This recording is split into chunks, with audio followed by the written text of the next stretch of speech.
Welcome students. So now I'm going to discuss about the part 2 of the chemical reaction and equation of class 10th chapter 1. तो previous में हमने पढ़ा था कि physical change क्या होता है, केमिकल चेंज क्या होता है और केमिकल रिएक्शन क्या होता है और केमिकल इक्वेशन क्या होता है. तो वो तो बेसिक सा इन्फॉर्मेशन था. पार्ट 1 में हमने उसको देखा, समझा और सीखा. अब आइए हम लोग देखते हैं सबसे important topic, characteristics of chemical reaction, types of chemical equation, how to balance the chemical equation, types of chemical reaction, what is corrosion and its prevention, and last one the what is recidivity. तो ये हम जो इस part में बहुत सारी important topics को cover करेंगे और इसको अच्छे से आप लोग क्या कीजिएगा, केयर करिएगा क्योंकि ये बहुत इंपॉर्टेंट है. तो चलिए स्टार्ट करते हैं without wasting of time. Characteristics of chemical reaction. Okay students, if you have any confusion then ask, type your comments. Okay, so let's start. Characteristics of chemical reaction में हम लोग जानते हैं characteristics क्या होता है, विशेषताएं या पहचान या गुण कह सकते हैं कि केमिकल रिएक्शन अगर हो रहा है, किसी भी केमिकल का हम रिएक्शन करा रहे हैं तो उसको पहचानेंगे कैसे कि वो हो चुका है. How to complete the chemical reaction. तो पहला हो सकता है कि उसके कलर में चेंज हो जाए, चेंज इन कलर. दूसरा हो सकता है उसमें से कोई गैस निकले, उसमें से कोई गैस निकल जाए.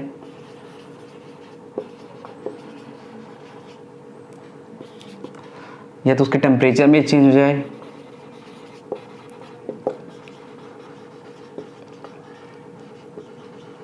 या फिर उसके स्टेट ऑफ मैटर में चेंज हो जाए.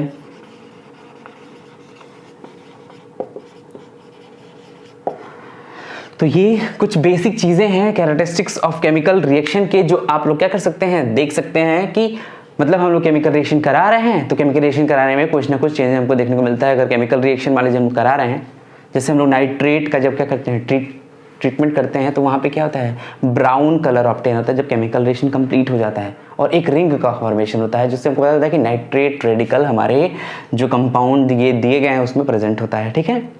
वैसे ही गैस इवोल्यूशन की बात करें तो जब हम लोग जिंक को क्या करते हैं, डाइल्यूट H2SO4 में या HCl में, कंसंट्रेट HCl में जब डिप करते हैं तो क्या होता है कि जैसे ही जो टेस्ट ट्यूब मान लीजिए है, तो टेस्ट ट्यूब के माउथ पे हम क्या करते हैं, जलती हुई क्या करते हैं, माचिस की तीली को ले जाते हैं.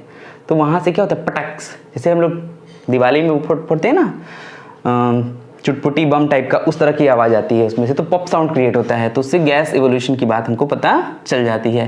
क्या चेंज इन टेम्परेचर क्या होता है, कभी कभी हम केमिकल रिएक्शन कराते हैं, जैसे मान लीजिए कोई एसिड है उसमें हम वाटर मिक्स कर रहे होते हैं, तो जब वाटर से एसिड रिएक्ट करता है तो वहाँ पे क्या होता है, टेम्परेचर यानी हीट एक्स होता है, मतलब बाहर निकलता है, एक्सोथर्मिक रिएक्शन वहाँ पे क्रिएट होता है. तो वहाँ पे क्या होता है, केमिकल रिएक्शन प्रोसीड कंप्लीट हो रहा है कि नहीं हो रहा है वो भी हमको देखने को मिल जाता है. चेंज इन स्टेट, कभी कभी ऐसा होता है कि हम लोग क्या करते हैं, दो सब्सटेंस को आपस में मिलाते हैं, सॉलिड होते हैं, मिलने के बाद वो क्या होता है, लिक्विड में कन्वर्ट हो जाते हैं. तो वहाँ प्रोडक्ट का जो फॉर्मेशन होता है, या दो लिक्विड है, एट लास्ट क्या होता है, जाने के बाद से वो क्या होता है, सॉलिड में फॉर्मेशन. मिनिमम मैक्सिमम टाइप में आप देखते हैं कि जो ऑर्गेनिक सब्सटेंस होता है, जितने भी ऑर्गेनिक सब्सटेंस होते हैं वो सभी ऑर्गेनिक सब्सटेंस क्या होता है, उनके स्टेट में चेंज होता है जब उनका रिएक्शन कंप्लीट हो जाता है. तो ये सब बेसिक कैरेक्टरिस्टिक्स थे केमिकल रिएक्शन को पहचानने के लिए. तो आइए नेक्स्ट देखते हैं हम लोग, types of chemical equation. Types of chemical equation. Chemical equation की टाइप क्या होती, कितने प्रकार का होता है, उसमें क्या क्या देखने को मिलता है, क्या होता नहीं है, मतलब उसको हम लोग डिस्कस कर लेते हैं. Types of chemical equation. Types of chemical equation, ये मैं शॉर्टकट में लिख रहा हूँ इक्वेशन, आप लोग मत शॉर्ट करिएगा. ठीक है, आप लोग फुल फॉर्म फुल स्पेलिंग लिखिएगा. तो टाइप्स ऑफ केमिकल इक्वेशन में 2 टाइप्स के केमिकल इक्वेशन होते हैं. पहला होता है बैलेंस्ड और दूसरा होता है अनबैलेंस्ड. नाम से ही पता चल रहा है. बैलेंस्ड का मतलब क्या है कि वो रिएक्शन जिसमें रिएक्टेंट और प्रोडक्ट के दो जो भी एलिमेंट होते हैं दोनों साइड के वो इक्वल होते हैं, तो उस तरह के जो भी इक्वेशन होते हैं वो केमिकल बैलेंस्ड होते हैं. और इसी के जस्ट अपोजिट जिनमें क्या होता है, रिएक्टेंट या प्रोडक्ट किसी एक साइड के क्या होते हैं, एलिमेंट क्या होते हैं, दोनों साइड के एलिमेंट से डिफर कर जाते हैं, उनको हम अनबैलेंस्ड केमिकल इक्वेशन कहते हैं। तो आइए इसको वन बाय वन कर डिस्कस कर लेते हैं। तो सबसे पहला होता है हमारा balanced chemical equation. Balanced chemical equation, balance का मतलब क्या आपको पता है कि बैलेंस होंगे दोनों साइड के, तो इनमें रिएक्टेंट और प्रोडक्ट दोनों साइड के जो भी एलिमेंट्स होंगे वो इक्वल होंगे। जैसे Mg plus O2 gives MgO, ठीक है। तो यहां पे देखिए 2Mg plus O2 gives MgO, ये हमारा क्या हो गया बैलेंस्ड। यहाँ पे देखिए 2Mg है, 2Mg, 2 ऑक्सीजन 2 ऑक्सीजन। तो यहाँ पे देखिए दोनों साइड के जो भी हमारे एलिमेंट्स हैं रिएक्टेंट और प्रोडक्ट के वो बैलेंस्ड हैं। तो ऐसे इक्वेशन को हम बैलेंस्ड कहते हैं। तो इनको बैलेंस करने की जरूरत नहीं पड़ती, ये ऑलरेडी बैलेंस्ड है, इनको कुछ करने की जरूरत नहीं है। इस तरह से और देख लीजिए कार्बन प्लस ऑक्सीजन, इसको हम जब कार्बन को ऑक्सीजन के साथ जलाते हैं तो कार्बन डाइऑक्साइड गैस निकलता है, ये हमारा क्या है बैलेंस्ड केमिकल इक्वेशन होता है, ठीक है। इसके बाद हम लोग देखिए वाटर मॉलिक्यूल बनाते हैं। वाटर मॉलिक्यूल जब बनाते हैं तो इसको हम बैलेंस में देख रहे हैं कि वाटर मॉलिक्यूल को जब हम बनाते हैं तो इस तरह से हमारा वाटर का क्या होता है फॉर्मेशन होता है। तो आप लोग इसको नोट कर सकते हैं, ठीक है। इसके आएगा हम लोग फिर नेक्स्ट जो हमारा अनबैलेंस्ड है उसको हम लोग डिस्कस करेंगे, ठीक है, अनबैलेंस्ड केमिकल इक्वेशन। स्टूडेंट्स तो चलिए हम लोग पढ़ते हैं अनबैलेंस्ड केमिकल इक्वेशन के बारे में। अनबैलेंस्ड केमिकल इक्वेशन क्या होता है?